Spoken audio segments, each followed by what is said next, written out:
강아랑의 정치톡 시간입니다. 10월 27일 시선을 집중시킨 정치 뉴스 만나보시죠. 자, 오늘의 첫 번째 정치톡, 싸움닭은 이제 그만입니다. 이재명 민주당 대선 후보가 그동안 자신이 살아온 이야기를 담은 특별한 자서전 연재를 시작했습니다. 바로 이 후보의 페북이나 블로그 등 SNS를 통해서 쉽게 만나볼 수 있는 웹 자서전인데요. 이 후보는 일은 잘하는데 싸움닭에다가 독하다라는 자신의 이미지를 언급하면서 진솔한 모습을 더 많은 분들과 공유했으면 좋겠다는 말씀이 있어서 시작하게 됐다는 소감을 밝혔습니다.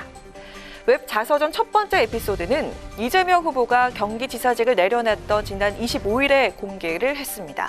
이 후보가 나고 자란 경북 안동 지통마을에 얽힌 추억이 담겼다고 하는데요. 왕복 12km 등하굣길, 자연에서 개복숭아를 따먹고 진거미 새우 등을 잡아먹었던 가난했던 유년 시절들이 그려져 있습니다.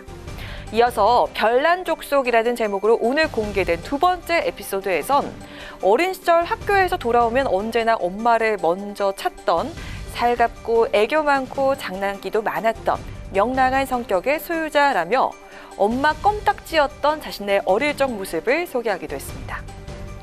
내년 3월 대선 전까지 총 4개월 동안 약 50여 회에 걸쳐서 연재되는 웹 자서전은 이 후보를 지지하는 자원봉사자들의 재능 기부로 제작된다고 하는데요. 감성적인 문장을 통해 이 후보가 그간 보여줬던 저돌적이고 강한 이미지와는 상반된 인간적인 면을 부각하는 데 초점을 맞출 것이라고 밝혔습니다. 전문가들은 어린 시절 모습을 공개하면 공감대를 유발해 비호감도를 떨어뜨리는 효과가 있다고 합니다.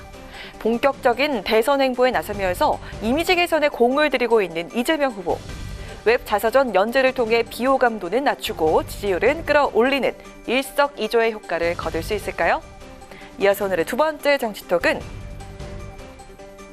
또다시 종로 빅매치입니다.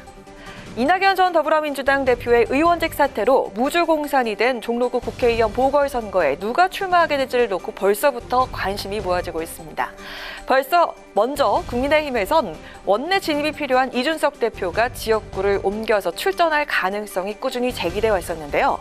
하지만 자신의 지역구인 상계동에서 당선되는 게 꿈이라며 종로 출마설을 줄곧 부인해왔던 이 대표, 최근엔 사뭇 다른 입장을 밝혀서 눈길을 끌었습니다.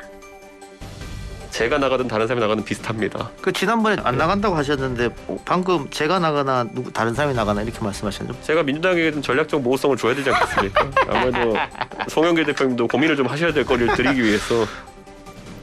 네, 이 대표의 이런 발언으로 그의 종로 출마설은 다시 불이 붙게 됐습니다. 이 대표 오늘 오전 기자들을 만난 자리에선 자신이 종로 출마에 대해서 완전하게 표현하면 민주당이 덜 고민한다고 농담조로 한 것이라면서 확대 해석을 안 했으면 좋겠다고 서둘러 진화했지만 이 대표의 종로 출마설은 쉽사리 가라앉지 않을 것으로 보입니다. 한편 민주당에선 종로에 출마할 가능성이 있는 인물로 임종석 전 청와대 비서실장이 꾸준히 언급되고 있는데요. 우상호 의원은 과거 노무현, 이명박 대통령 다 종로구 국회의원 출신이라면서 종로가 중량급 인사들을 선호하는 지역인 만큼 임 전 실장의 출마가 유력하다고 말했습니다.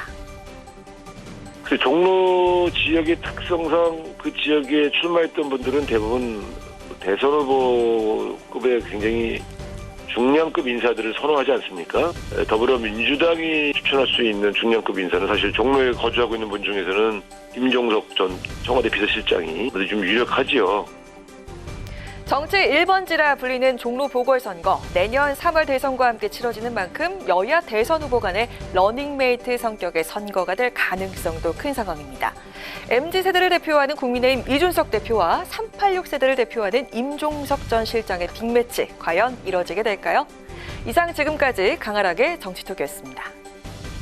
안녕하세요, 강아랑입니다. 더 많은 정치 뉴스를 보고 싶으시면 화면 오른쪽을 눌러서 구독해 주시기 바랍니다.